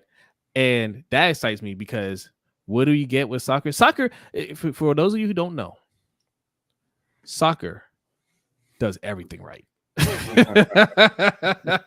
The rules of their game, if they applied that to football and basketball, you would be very happy. I think basketball is trying to get there. But one of the things that's going to happen be team relegation. Relegation. Team relegation. Meaning if you are the worst team or like the two worst teams or three, whatever, the two worst teams get sent down to the minor leagues, right? Or the lesser league in the other leagues, right? So at the end of the year, those worst teams, do they have a tournament to determine? So what they do is you'll have, and it's usually about, I want to say 5 or 6 spots on both ends. Like if you're in the Premier League, obviously there's no promotion from there, but well, I mean they get to go to the Champions League, but with the other leagues, it's like 6 spots on both ends of the table, as they call it, the standings. Mm-hmm. And if you're first, you're the champion, and you go automatically. If you're last, you're the anti-champion, and you go down automatically. The rest of them get into a little tournament, and I think that for soccer, I think they do 2 games, and then it's just total goals. You add up the total goals for each side through 2 matches, and whoever has more wins that match. But yeah, they'll have a little tournament to see, hey, here's the other 2 teams that get to go who get promoted, or here's the other 2, on the other end who get sent down. Now, okay, just to kind of paint the picture for our American football friends over here, right? Imagine in the NFL right now, who are the worst teams in the NFL? I mean, Arizona, Carolina, the New York Giants, Chicago Bears. We'll just say those 4. Right. So end of the season comes, and since I only named 4, we'll just say that there is no automatic relegation, and it's the 4 of them play, and it'll be like the play-in tournament almost, right? Yeah. So you have your 2 matchups. Whoever wins those matchups, they're fine. They're staying in the NFL. The teams who lose those first round matchups go on to play each other, and then the loser of that game has to leave the NFL. Goes to college for the sake of this argument, right. And then like the winner, the new USFL XFL merged league. Well, I mean, like that, I want to use college for this scenario because we always talk about, there's always this ridiculous argument of, could Alabama beat a pro team, right? Well, in this scenario, we find out, right? Because all Alabama had to do is win a national title and then go up to the pros, right? And then after a year, they get kicked around, they'll go back down, right? But I think that's a great, all NFC teams. But in the US, I mean, obviously there's a lot of work that would have to do. You have to have multiple leagues, and in real leagues that are actually connected with the NFL. So I mean, if it ever happened out, that would be a long ways off. But I think it's much more entertaining because all right, look, I'm a Panthers fan, right? So. But outside of people like me with my affliction, who wants to see that game tomorrow? Nobody wants to see that. Sunday night, you got the Jets and the Raiders. Who really wants to watch that? Nobody really wants to watch that. But what if I told you that the game tomorrow night the loser was out of the NFL. Right. Like, Everybody wants to watch it. Then. Right. You want to see it. Right. And those teams will play so hard. Yeah. Right. Now I think this is closer to happening in the NBA. The NBA is embracing more of these international rules. This interleague tournament is a first step. Right. Also, one of the things that me and B have been championing is doing away with the draft. Yes. Right. I know you guys can't grasp that concept, but it would be better. It would be more exciting if teams just had to recruit players to go play for them. Mm-hmm. Okay. You don't need the draft. We're just used to it. You guys think we need the draft because that's all you've ever known. It's the same thing when they used to say, hey, you can't play, you can't pay college players. Of course you can pay college players. You pay your workers in this country, right? Yeah. Of course you can. How you do it? By paying them. By taking some of the money that you made and giving it to someone else. Yeah. Sharing your profits, right? Yeah. It's a very simple concept. Same thing with the draft. You do not need the NFL draft. Well, how do the bad teams get better? By recruiting better players. Yeah. Simple. And they don't have to be held down to just one pick every round. You know what I'm saying? It'll be like National Signing Day, but in the pros. I would love to see that in the NBA. And that would absolutely work in the NBA because the argument would be, well, all the players will go to one team. There's only 5 starters on the team. Yeah. Right? So, no Wembanyama doesn't want to go to a team that has Giannis and Embiid and you know what I'm saying? Like, okay, well, where am I going to fit there? Right? Yeah. No, I'll go over here. And they'll pay me more. Yeah. Right. And the other part of that argument that people make, like, oh, well, the top guys will just go to the same teams. That is, the top guys aren't always the best players. So even if that were true, like we had argued with, I believe it was Coach about this at one point, just kind of going back and forth. And I said, hey, let's say that happened and the top player in every draft from 2016 to 2019 went and signed with the Lakers. Okay. They got the number 1 guy in every draft. You know who that would be? You know the team that they would have put together? Ben Simmons, Markelle Fultz, DeAndre Ayton, and Zion Williamson. Lucky us. Lucky us. That would be comical. Right? That would be comical. And look, we see, you don't really have to make the argument. You see it. You see it in soccer right now. It's not the way that it goes. There's no salary cap in baseball. It's not the way that it goes. Right? You can try to buy a championship, and occasionally it'll work out. Most of the time, it doesn't, because you still have to be smart with your money, right? I'd be saying, I think the winner of the Super Bowl gets the first draft pick. Well, it's close. The Eagles had a top pick. Man. Did you like that? I didn't. But again, look, Boston Celtics, they were playing in conference championships and picking in the top 5.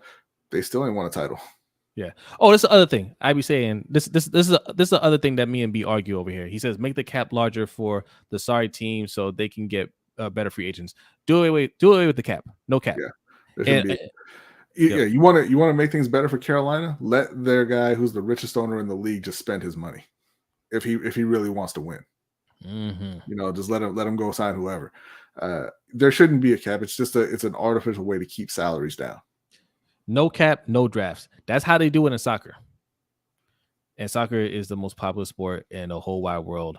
And they do have they have financial rules to avoid teams just kind of with major imbalances in how much money they have.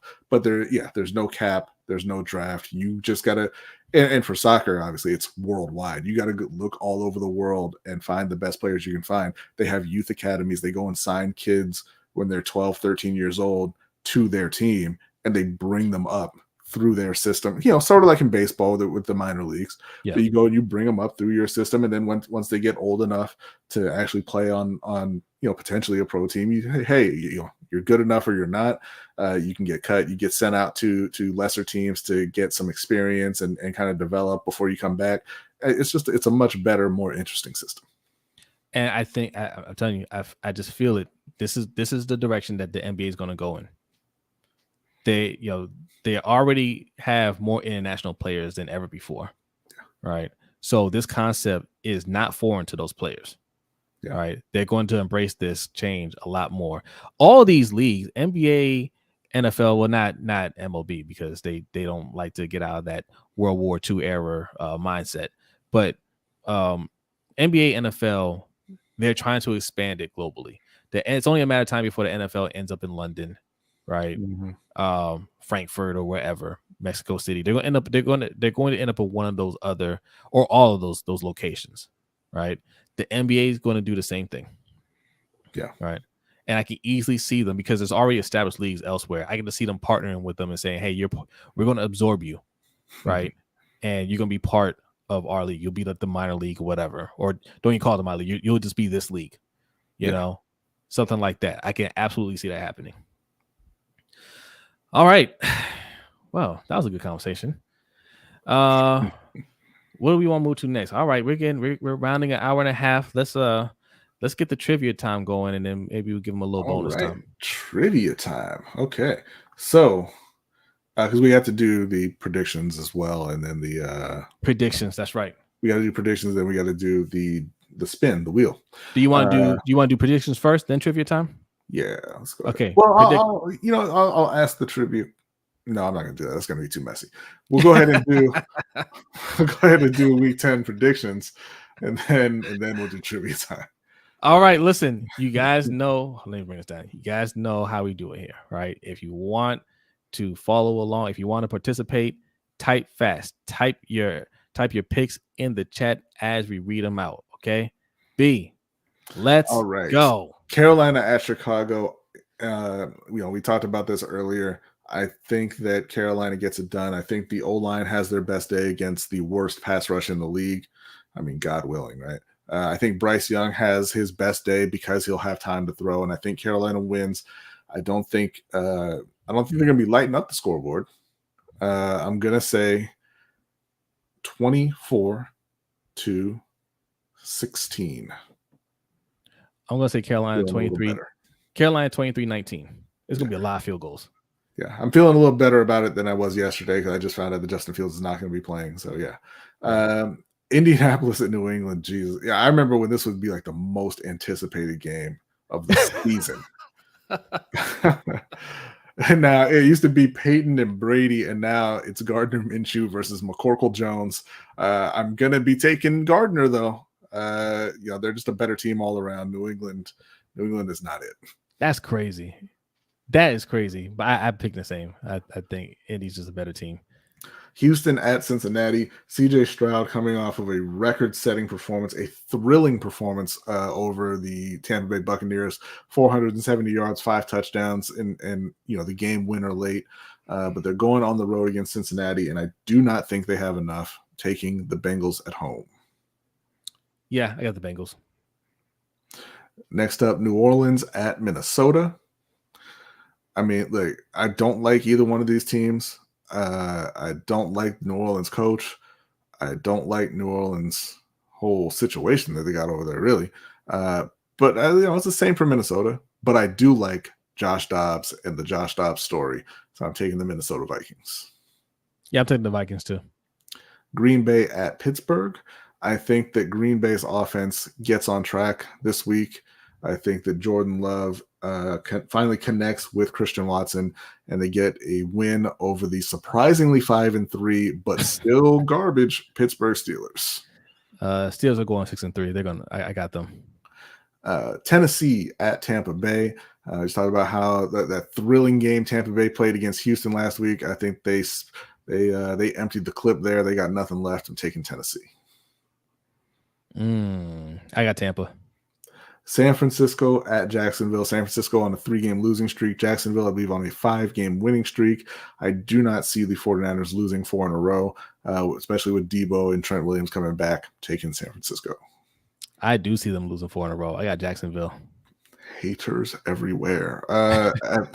Jags won like 5 in a row. Cleveland at Baltimore.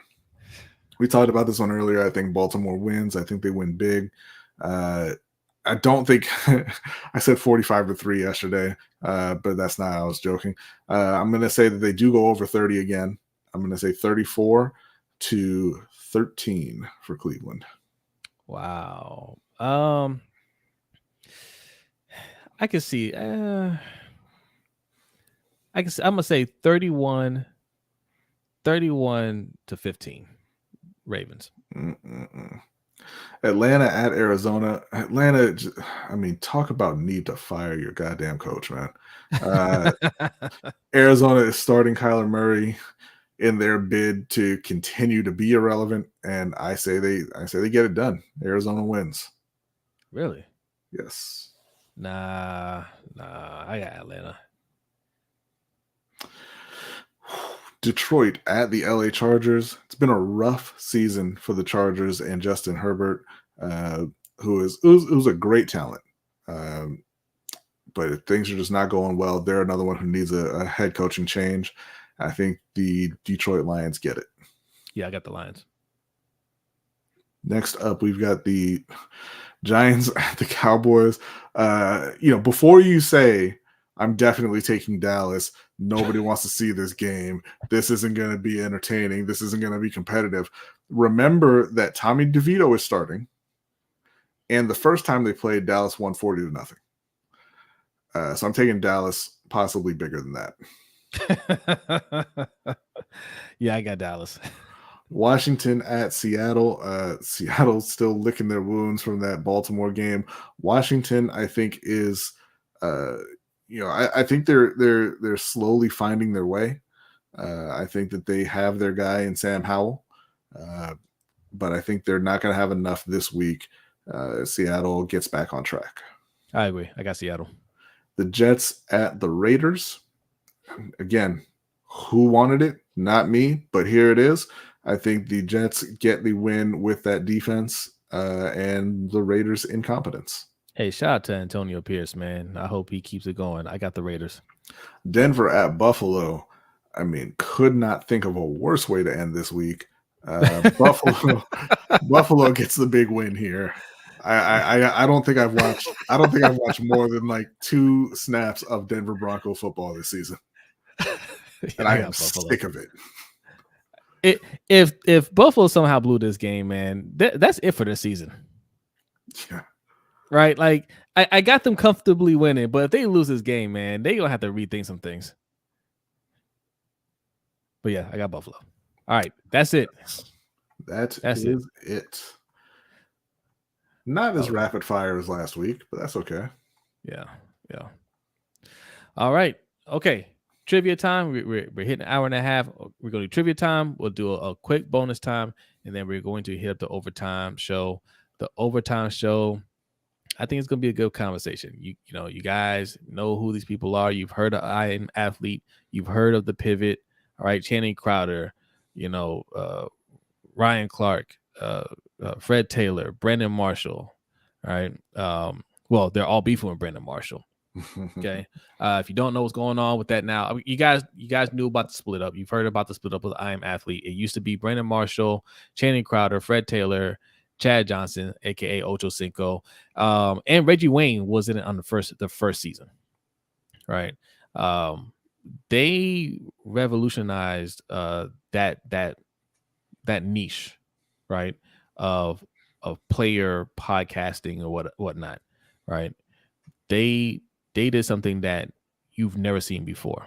Okay, the players giving candid, having a candid conversation about their experiences in the league, bringing guests on and having them talk about things and having those guests open up in a way that they would never open up to a non-player, right? All the reporters and people that you see on TV that interview these people that spend careers generating these relationships and trying to get these type of conversations going, get these type of responses, were never able to get the responses that these guys get from players, right? and it's trust level. It's a respect thing. It's understanding that this guy has been where I've been, right? And just the chemistry that he had on camera, it was great. Mm-hmm. And then they you know, I think they got too big too quick, and it caused a lot of issues because a lot of things that they just didn't work out in the beginning, and they split up. So, you know, Channing and Fred Taylor teamed up with Ryan Clark. They did the pivot, which is doing great. I'm Athlete is still there. They're doing great too. It's not the same, but they got over 1 million subscribers. They're still going strong. But recently, Brandon Marshall had some words to say about his former co-host. He was on Cam Newton's podcast, which is also doing great. And he fired some shots, and then they fired shots back. But we're going to discuss all that in the Overtime Show. It is going to be a good one, so you don't want to miss it. Patreon.com/LBHTShow. If you have $5, just $5 in your pocket, that's not even 2 candy bars anymore. Man, I was trying to get something out of the checkout line the other day. I was like, man, let me get some M&Ms real quick. $3. Listen, just like if you're thinking about getting a candy bar, just put it back in your pocket and say no. The Overtime Show is more nourishing. Okay, yeah. It lasts a whole month. Okay. All right, trivia time. What do we have? Trivia time. This should be an easy one. This should be an easy one for y'all. Okay, I'm kind of throwing you a bone with this one. So go ahead. I'm gonna give you a second to crack your knuckles. Do whatever hand exercises you do. Get limbered up. Get ready to type because these answers should be in here quick. It's inspired by Keaton Mitchell and his 138-yard performance in in his second game with his 9 carries. Who has the record for the most rushing yards by a rookie in a single game? In a single game, okay. In a single game. This is the Keaton Mitchell question, and a bonus 500 points. A bonus 500 points if you get the number of yards. I would not get the yards. I'm gonna throw a guess out there, and guys, I don't research these things. I don't know these questions beforehand. I'm guessing just right along with you. I'm gonna say Clinton Portis. Clinton Portis, okay. Oh, CP. Because I remember one game, I think it was against the Raiders. This is back when I used to root for the Raiders. This man, like he I can't remember if it was the Raiders or whoever, but he was killing them, and they gave him a championship belt after the game. I was just like, damn you. Okay, we're getting some answers in there. We've got 3 correct answers. 3 correct answers already. Okay. Yeah, I told you it was an easy one. The correct answer is Adrian Peterson. Nice. 296 yards versus the Chargers, November 4th, 2007. In case you were wondering, here's the top 10 games of all time. Clinton Portis is on here. He is. Yes. But he's not at the top. We got Adrian Peterson at 296 with a good gap between him and everyone else. He's on it twice. Taylor, DeMarco Murray, Doug Martin, Mike Anderson, Corey Dillon, Jim Brown, Clinton Portis, Adrian Peterson, and then touchdown Tommy Wilson. Nice. Yeah. I remember when Adrian Peterson was in high school, he was playing in the Army All-Star game that they do, right before they go to college. And he was saying that he thinks he should be able to play in the NFL right now. I was like, yeah, right, kid. Yeah, right. They would kill you. And then, when he first got into the league, I was just like, he probably could have played at 18. Yeah. Okay. All right. So shout out to Money Making Mitch for getting for being first and getting the number of yards. So that's a tidy 1,500 points for him. Congrats, Money Making Mitch. We got Buck here coming in second. Congrats, getting Buck. The player and the yards as well, getting himself 1,250. Indeed. And then I believe third up was Hendo with the Rogue Pod. Yep. And I believe he got the yards as well. He did. He did indeed. All right. I'm not giving him any bonus points, though. All right. All right. We'll fire up the bonus time. We'll be here for a couple of minutes. Okay. Ask any questions or bring up any topic that you want to discuss. You want to discuss some more Ravens real quick? We can do that. Panthers, whatever. Put it in the chat. And we will discuss it for a few minutes. If not, we will get up out of here and start the overtime show. Well, no. See, you forgot again. We are, in fact, doing the spin for the Amazon gift card. Okay. All right. So listen. Put your look. It's still bonus time. Where's my bonus time thing? Man, I deleted that so long ago. We don't do bonus time anymore. We're doing it now. Well, I'm saying we haven't done it in forever. It's been replaced by trivia time. Okay. Bonus time. Put whatever you want in the chat. We'll talk about it for a couple minutes, and we're going to spin the wheel. This is for everybody. It's for everybody that has qualified. You need 1,000 points. Okay, so just to reiterate, 60 people still in here. All right, hit the like button. Subscribing, yes, thank you. Subscribing gets you points. If you haven't subscribed already, that gets you points. Donating gets you a lot of points. Signing up for our newsletter get you a lot of points. I know people are asking, where's the newsletter? It's coming. Just feel like it's coming. All right. Just sign up and then let us know. And that's 1,000 points right there. You need 1,000 points to qualify for this spin. Okay. Will OKC be a contender in the Western Conference Finals? For the Western Conference Final? No. Yeah, I'm gonna say no as well. They got some young talent. Yeah, they're a talented team. I don't think they're ready to play with the big boys yet. In the NBA, young talent doesn't win. Yeah. NBA is a grown man's game, but they are young. They got some young talent. They'll develop into some contenders soon, I think. But no, it ain't their time. You got the wheel ready, B? I've got it ready. Okay. All right. It's a little bit different. It's everybody's on here twice, so we're gonna see. Money making Mitch. Oh, he's a Chargers fan. He says, "I'm a Chargers fan who lives in Minnesota." Only reason I knew that one. That's damn. I must have been a rough week. Our dad's a Chargers fan too. That's how we know so much about Chargers. All right, here we go. About to hit the spin button.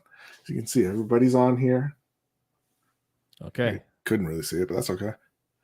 We're gonna have to get an actual graphic on here one of these days. I know. It just doesn't work this way. And one session. Oh my goodness! Congrats, one session. I thought you were gonna get the big prize, but you got the gift card anyway. Congrats to you.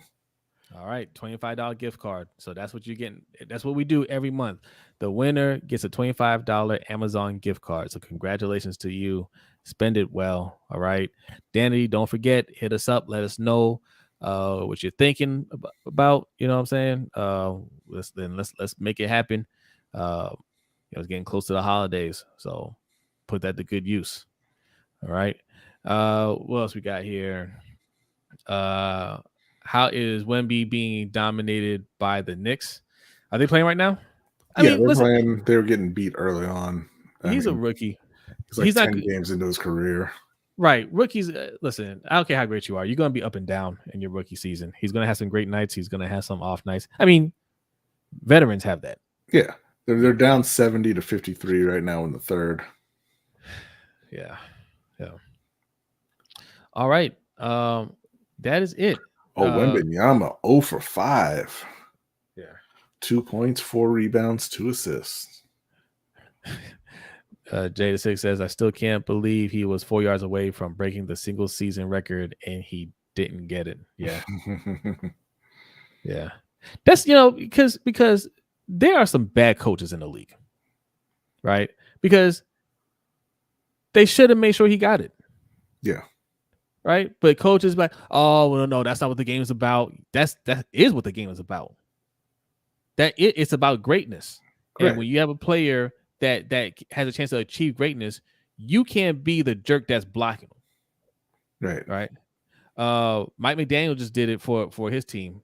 That was a jerk move, and I like him. Yeah, I mean, you know, they're trying to save their reputation amongst the coaching fraternity and everything, which I understand. You don't want to be on the outs with your colleagues and all that, but I like, understand, but you when are already you scored ever? 70. Yeah, but that's the thing. You It already, ain't classy, bro. You're but not taking points off the board. you're going for a record. Yeah. Like, how did like nobody's going to fault you. Like that coach might be mad, but the other coaches are going to be like, yeah, you're trying to get a record. You weren't doing it for nothing. You're trying to get a record. Like some of them would be mad regardless. So some of them buy real hard into that classy nonsense. Yeah, a lot Yeah, of those guys are going. They're older. Their sons are going to yeah. be taking over pretty soon. And their sons were taught the same thing. I'll say. Yeah. But no, because you're never going to score 70 again. No. It's very, very, it's very, Jamal very Lewis should have gotten unlikely. too. Yeah. I be saying that Jamal Lewis should have gotten 300 yards against the Browns. Yep, he should have. I hate that. Let your player be great. Yeah.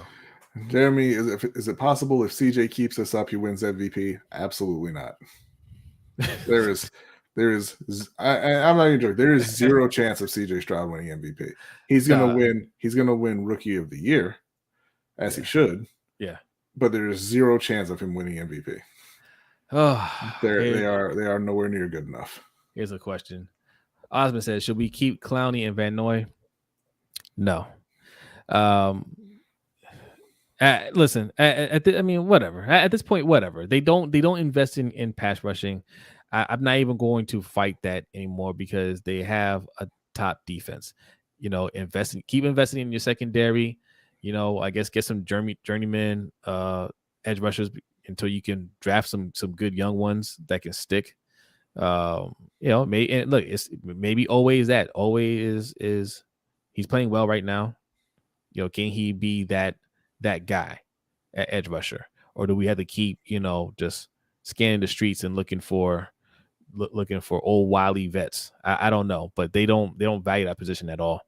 So should they keep them? I mean, they're cheap enough, but a little bit older, probably not. You'll get that type of player next year. I mean, we had JPP last year, who was that guy. They were like, hey, he's doing really well. Now he's letting people know, hey, I'm still available, right? Pick me up, holla at me.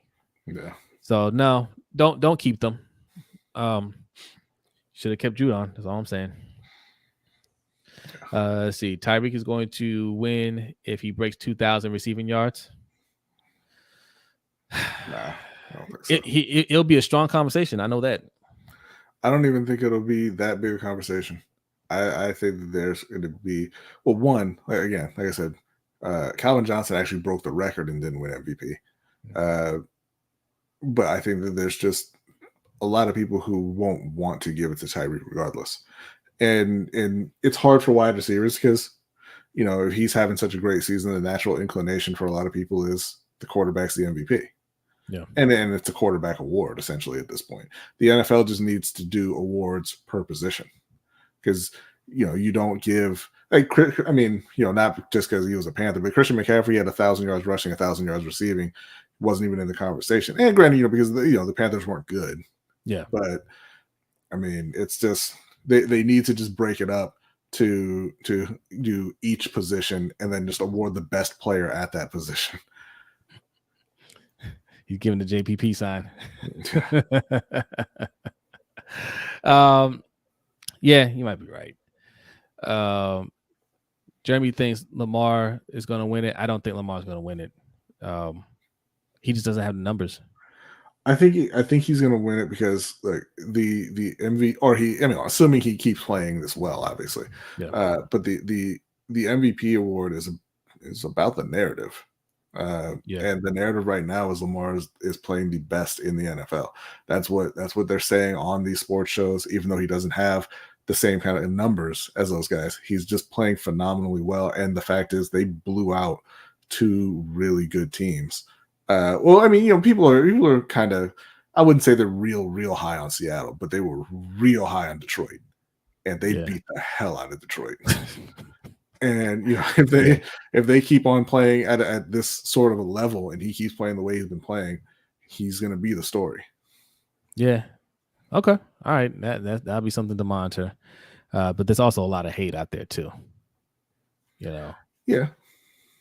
But look, we'll see. He'll definitely be in a conversation just because he gets clicks. All right. Putting him in your headline will definitely get your article, your video, whatever clicked on. All right. I know because we use them a lot. All right, we're gonna wrap it up here.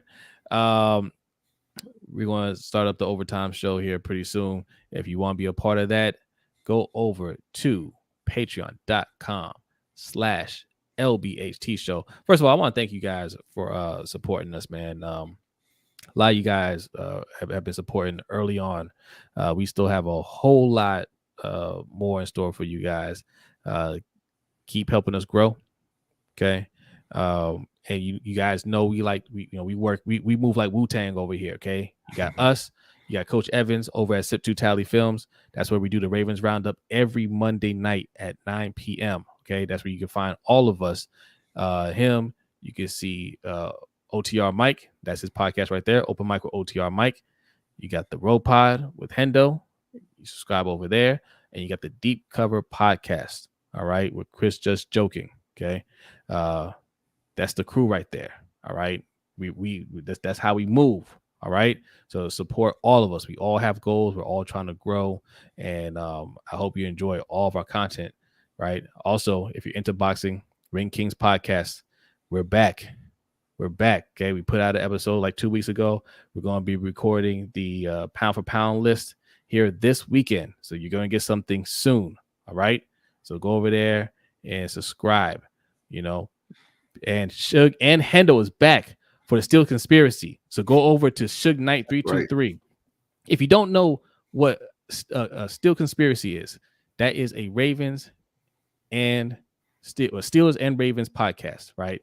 With a hint of Panthers in there. Okay. If you don't know what a conspiracy is, because you're like, well, I get the Steel part. What's the conspiracy about? Where's the Ravens? A conspiracy is a flock of ravens. Look it up. Okay. So Steel Conspiracy. That's a Steelers and Ravens podcast. Go over there and subscribe. Also, check out my man Ferris on the highlights. Okay. Let's Get Ready Network, the highlights, and Let's Get Ready Network Entertainment channel. All right. Just a bunch of dope content over there. Adelia, who's also a part of that as well. They do great work over there, and they help support this show. If you like our intro, you like our end credits, that's done by Danny, who's he's part of the Let's Get Ready Network as well. All right. We work with a lot of amazing people in the content creation field, man. So we want you guys to go out there and support.